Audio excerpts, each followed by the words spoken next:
Hey, how's it going, everyone? Hope everyone's having a really good day.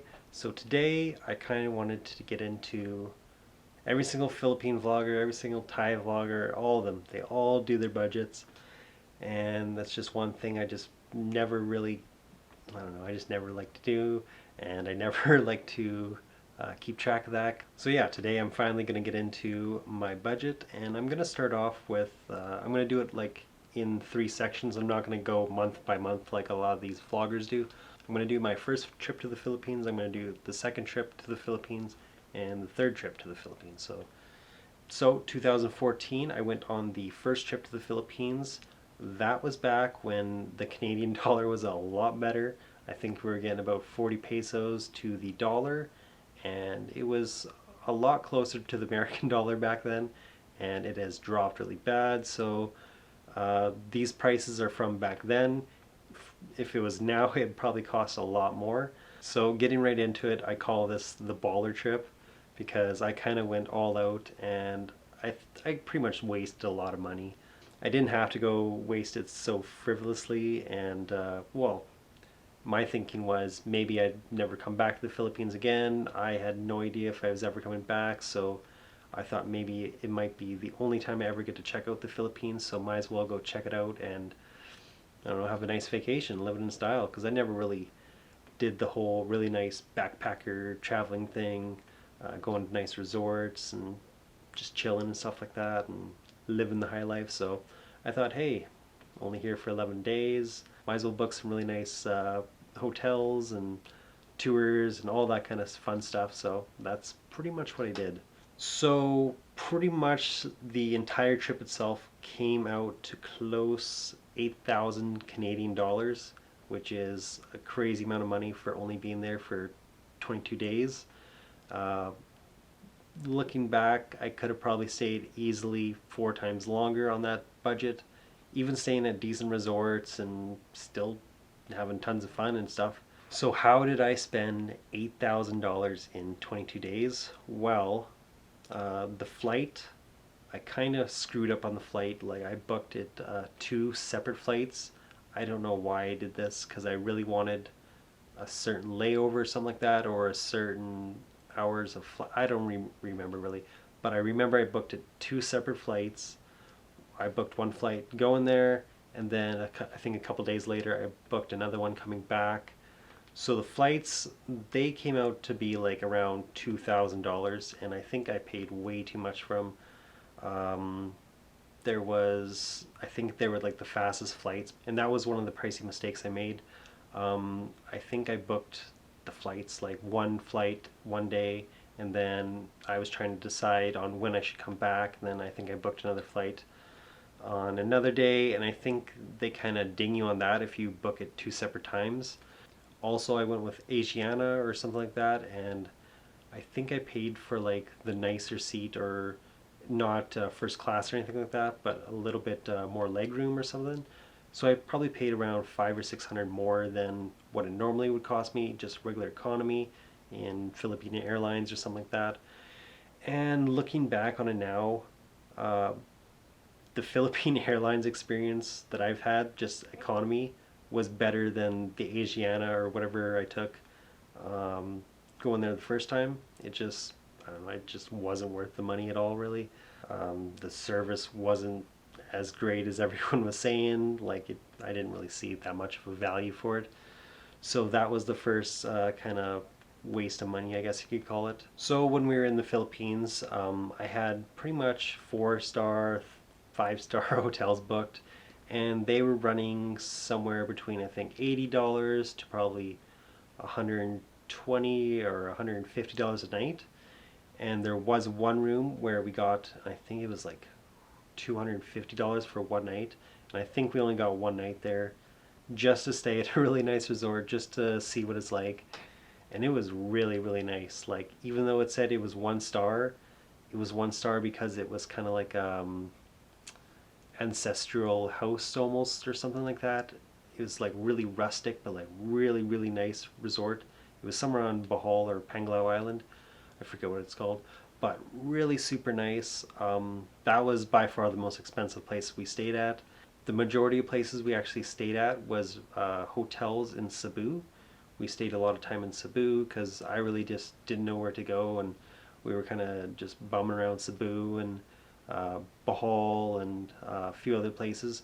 So yeah, we were staying in really nice hotels that had like pools and stuff like that, really nice rooms, really decorated nicely, really super nice beds and stuff like that. You can kind of tell the difference when you stay at like 1,000 peso place and a 4,000 peso place. The everything's just a little bit nicer. The beds are nicer, the view's nicer. But is it really needed? Yeah, it really depends. If that's something that's really important for you when you're going on holidays or something like that, then yeah, I'd say that's the way to go. So that's really the only time I'd recommend it. Or if you're celebrating something, then I can see definitely go splurge on a nice hotel, resort, or something like that. So I'm not too sure about how much all the resorts and hotels cost. Pretty much, I just lumped everything together, and I'd say it cost around 6,000 for everything, excluding the flights. So that's food. We actually didn't really drink at all on that trip. So excluding no drinks, it's just we had lots of good food. Um, just went on lots of cool tours, private drivers and stuff, getting place to place. That's another thing that really got costly because I was like, oh, I didn't want to take a bus. I was just scared to and stuff. I don't know. I don't know why. But I was like, yeah, we'll just take a private car here and there and stuff. And after a while, it really started adding up because they would ask for 2,500 pesos just to go from one part of Cebu to like the middle part of Cebu and to get dropped off and then to get picked up, same price. Uh, Also driving around Bohol and Panglao, we were doing that too, just paying 2,000 or 2,500 per day just to drive around and stuff. And compared to paying $300 for a rental scooter or something, I don't know. I kind of regret it. That was probably the biggest money waster of the whole trip, taking private taxis all over the place. I definitely learned my lesson from that. Um, I learned that when you take private taxis all over the place, or private jeepneys, or private vehicles that like do all the driving for you, you really don't get to experience traveling like as good as you would if you're on a bike or something. Like it's hard to take it all in. You're just, I don't know, when you're in a car, you just like sit there and look out the window and oh, it's kind of boring, and Mitchie, she always just falls right asleep and stuff. But when you're on a bike, then you're all wide-eyed and just checking everything out, and it's all new, and you can just stop whenever and just get off and relax. And I see taking the bike is just a way better form of transportation. So the big waste on transportation, that's probably like my biggest regret of that trip, because I probably wasted just way too much money doing that. Compared to what I could have done if I would have rented a bike, I think we would have had way more fun. So one of the things we really got into that cost a bit of money on the first trip was checking out really nice restaurants and really just trying all kinds of different restaurants out, really fancy, expensive ones. It was an awesome experience, had tons and tons of good food all over Bohol and Cebu and stuff like that. And yeah, we had some really good food.